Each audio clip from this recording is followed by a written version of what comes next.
Hi everybody, Kevin here. Today we have a quick update on my deck list for Gundam card game, basically. So for locals, like yesterday at the time of this recording, I went 2-1. I played against red, blue, ping, right, normal. And then I played against white, red, like blockers or something. And then finally I played against freedom blockers, basically.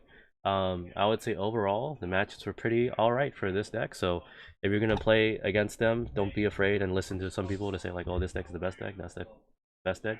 Everything's up in the air right now. Obviously it feels like a rock paper scissors format where ping will probably beat like, you know, aggressive, like slower decks or aggressive decks, right, because it can eat damage and stuff, versus like blockers will probably like beat like aggressive decks if they're able to hold on, and then so forth and so forth. You know what I mean? Like everything is kind of just like rock paper scissors at the moment. There's nothing super, I think, hardcore annoying or whatever, but it is what it is, right? So I'll go over deck list. I'll give you some more context on my matches and stuff. Also, you know, lucky me, in the packs that I won, I managed to get another Freedom Gundam. So we're gonna look out for that when more stuff eventually comes. Be looking out for my spicy Freedom Lockers list, where I think Zora Ward is a terrible card. No, I'm kidding. It's alright. You know, I just don't think it's alright. It doesn't attack. I think that's one of the big cons of it when I like to play like aggressively. Here we go. Standard for Sinanju. And you'll see my promo pack card in here. Ooh, for Sinanju. Very obvious. Every time I summon it, it's like 90% time you're gonna win. Especially you have full frontal, because you get the bonus, and then you have Char's Gelgoog, you're able to recycle your Char, start popping off double high maneuver, 2 shields right there, easy. Very self-explanatory. Kshatryia. Oh, excuse me, 3 Kshatryia. Spoilers.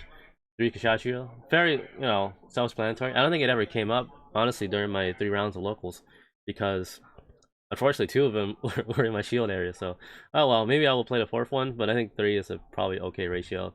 Kshatryia, this deck doesn't revolve on Kshatryia. If you're playing red-blue, then it probably up to 4, but at the moment I don't have the other cards, so this is what I'm playing for now. And then, of course, MVP of the deck, GOAT.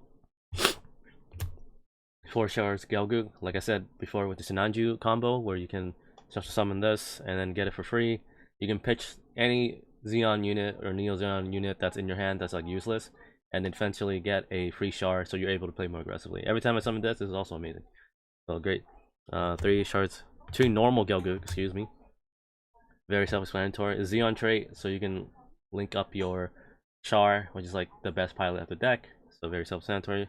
Then 3 Kshatryia. And here's our promo. Ooh, very cool, right? Very cool card. I'm glad I actually got something that's useful. The 3 Kshatryia, same kind of deal.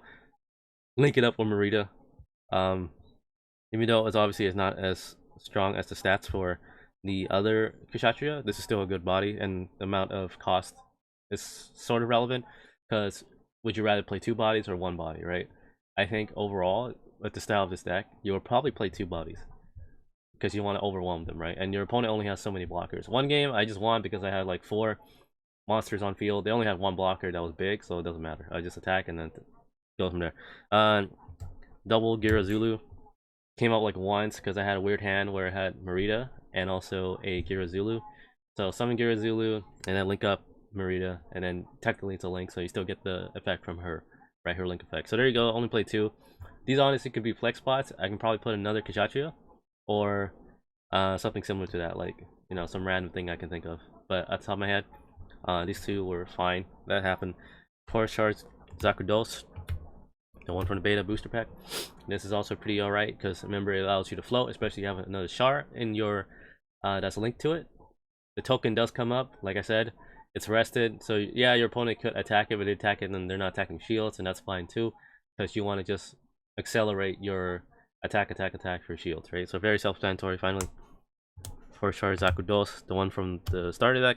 I think this one's overall better because it allows you to dig through your deck. I know some of my opponents, just like, you know, casually looking around, messing around, looking, because I'm a sneaky guy, snoopy snooper. I saw they were playing DOP, and they were playing also Zaku Sniper and stuff like that. I honestly think it's garbage. That's just my hot take. I understand if you do, because you want to like look at the top card and put it to the bottom. But remember, you only get the value if the card you know is going to be bad, you put it to the bottom. Because if it's a good card, you're going to draw it anyways. You just had a body. You wasted, like, I guess 1 mana, kind of. And it's only really good on your first turn, right? Like, I don't know. It just does 1 damage. It doesn't really do anything. I know some people say, like, oh, at least you can put 1 damage alongside like another 2 drop or something like that, like a 2 AP unit, and then there you attack the EX base. But you can already get it done with the normal green Zaku II, right? The one that gains AP, not the normal one. But you know what I mean? Like, I don't know. I just don't like the op at all. If you are gonna play a searcher, probably play sniper, like I said, because at least allows you to add it to hand. And the support ability maybe can come up here and there, but overall, I don't think at the moment Xeon like specific searching cards are really bad. Don't bother playing it. You want to play aggressive. You're not really kind of search for things. You just whatever you got is what you got and work with it, right? That's how I feel personally. And then of course for Zaku, notice the green one, normal, self-explanatory. You get this in your you try to mulligan for this for your going hand, right? And then try to attack the EX space. If you attack the EX space with this, unlike the early turns, you got the value out of it. That's great. You're on game plan. So that's basically it for units and monsters, or whatever you want to call them. I'm so used to Yu-Gi-Oh! Excuse me. And then finally pilots, right? We got 3 full frontal. I think 4 is probably too much because by level 6, I mean most games for me, I think on average, you probably win by games like turn 7, right? The 7th resource or whatever. You'll probably try to overwhelm your opponent through there. So, I mean, full frontal comes up. It obviously has great stats, has a great ability, but it's alright. Finally, for Marida. Obviously, it does pink damage. Link up to Kshatryia. Very self-explanatory. Obviously, in this kind of deck, you probably won't get as much value as you do playing red-blue. But you obviously play it because the Kshatryia, and then it being a Cyber New type Neo Xeon trait card, so that's very good. Right? And then finally, of course, best pilot for Char. Self-explanatory. High maneuver. Does no to your blockers and shields. So when I was playing against freedom blockers, they have big bodies, doesn't matter. High maneuver, just ignore it, right? And then it's on them to either attack you and get rid of your bodies or whatever. But if you trade with them, that's great, right? You get effects out of your Char Zaku II or your Gelgoog, so fine. Command card, right? Close combat, do 2 damage. I was managed to use these to get rid of a freedom because it was down to 2 ping damage here and there. Good card, great card. Finally, the bases, right? Palau because it's level 6 or 6 HP, and then finally 2 Zanzibar because you can special summon from your hand. And that's basically the deck. Other tips I will probably give to y'all is that play very aggressively, and then if you can, probably you can. I mean, personally, every time I have the choice, I'll choose to go first. I know it sounds counterintuitive because you get the second EX resource, but if you go first, you can set up, and then you're able to attack, I guess, right, on your following turn. Because the odds of them having a fully linked unit on turn 2 with the 2 resources is extremely low. Because I don't think anything at the moment, like pilots, are probably level 3, right? So, I mean, I would rather go first on my Zaku because there's no way they're gonna attack that. And then just, you know, get rid of the EX base, and there you go. You're on schedule.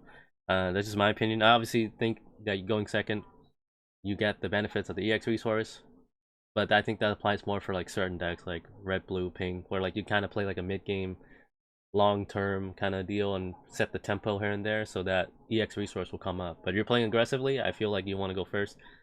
Just set up your stuff and then start playing as fast as you can, right? It seems counterintuitive to go second for this kind of deck, in my opinion. Let me know if I'm wrong. Let me know your opinions. But anything else? You would also try to mulligan for either Char, right? That's a very great mulligan target. Green Zaku, and then maybe you try to mulligan for like a Char Gelgoog, right? Anything else from that? Like obviously you have a full hand of pilots and stuff. You probably mulligan, but that's what I try to mulligan for. And then also I play extremely greedy. The game I lost against red, blue, ping was because I bet on the fact that I hopefully have a base in the shield area, or I will draw one, because I did not find any in my starting hand. And then like a couple turns in, obviously like drawing 6-7 cards, I like didn't draw it. So odds are I was like, all right, it's got to be in the pile somewhere, at least one of them, right? Because let's say you draw 6, you mulligan 6, that obviously didn't have a base, so you have 12 and then plus 6 there, 18, right? Let's say you draw 1 card, 19 out of 50. If you didn't see any of the bases, I'm like, oh well, let's say 19 out of 50, that's like 31. I'm doing maths, I don't know if it makes any sense, but you know what I mean? Like 31 cards divided by 6 in the hand. Odds are there's probably something in there. I was willing to risk it for the biscuit, but unfortunately I had two Kshatryia in the shield and like a bunch of units, and like nothing really came up when it got bursted. So that's on me. If you are playing